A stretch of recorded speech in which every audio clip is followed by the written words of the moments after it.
রংপুরের বেগম রোকেয়া বিশ্ববিদ্যালয়ের ছাত্র সাকিব আল হাসান 2021-22 সেশনে ভর্তি হন ম্যানেজমেন্ট ইনফরমেশন সিস্টেম বিভাগে। ভর্তির সময় মোট 10,000 টাকা নিয়েছে বিশ্ববিদ্যালয় প্রশাসন। এর মধ্যে 4 বছর মেয়াদী অনার্স কোর্সের জন্য এককালীন 200 টাকা করে নেওয়া হয়েছে কেন্দ্রীয় ছাত্র সংসদের জন্য, আর মাস্টার্সের জন্য জনপ্রতি এই ফি 100 টাকা। সাকিবের মতো বিশ্ববিদ্যালয়ের সকল শিক্ষার্থীদের কাছে ভর্তির সময় আদায় করা হয় ছাত্র সংসদ ফি, কিন্তু 2008 সালে প্রতিষ্ঠা লাভ করা বিশ্ববিদ্যালয় আইনে ছাত্র সংসদের কথাই উল্লেখ নেই। 2024 সালের 5 আগস্ট রাজনৈতিক পট পরিবর্তনের পর বিশ্ববিদ্যালয়ের ছাত্র সংসদ নির্বাচনের দাবি উঠলে বেরিয়ে আসে এ তথ্য। তাহলে কেন নেওয়া হয় এই টাকা, খরচ হয় কোথায়, প্রশ্ন শিক্ষার্থীদের। এই যে টাকাটা প্রতি বছর বিশ্ববিদ্যালয় প্রশাসনের কাছে জমা হয়, এই যে টাকাটা যে বিশ্ববিদ্যালয় প্রতিষ্ঠার আজ পর্যন্ত কোনোদিন আমরা ছাত্র সংসদ হয়নি, এবং এই টাকাটা কোথায় যাচ্ছে সেটা আমরা জানি না। আর এই বিশ্ববিদ্যালয়ে ছাত্র সংসদ হবে কি না সেটাও আমাদের এখন প্রশ্ন।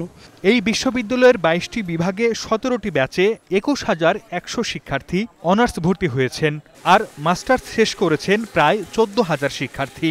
প্রত্যেক শিক্ষার্থীর 4 বছর মেয়াদী অনার্স কোর্সের 200 টাকা আর স্নাতকোত্তর কোর্সে 100 টাকা আদায় করলে এর মোট পরিমাণ দাঁড়ায় প্রায় 60 লাখ টাকা।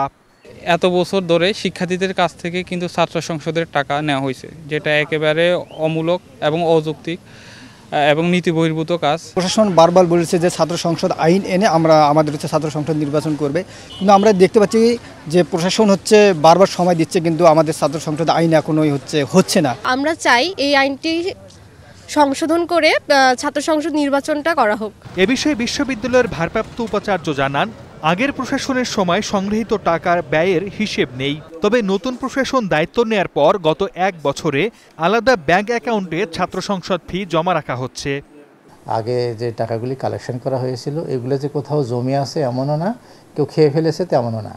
কিন্তু এই প্রশাসন দায়িত্ব নেওয়ার পরে আমরাই প্রথম ছাত্র সংসদের নামে আলাদা করে ব্যাংক হিসাব তৈরি করেছি, এবং সেখানে আমাদের সর্বশেষ যে ব্যাচটা 16 ব্যাচের থেকে আমাদের ছাত্র সংসদের নামে যে টাকাটা তোলা হচ্ছে সেটা আলাদা ফান্ডে রাখা হচ্ছে। গেল মাসে বিশ্ববিদ্যালয়ের ছাত্র সংসদ নির্বাচনের দাবিতে আমরণ অনশন করেন কয়েকজন শিক্ষার্থী। সে সময় দ্রুত আইন সংশোধন করার প্রতিশ্রুতি দেয় বিশ্ববিদ্যালয় প্রশাসন। Desk report, star news.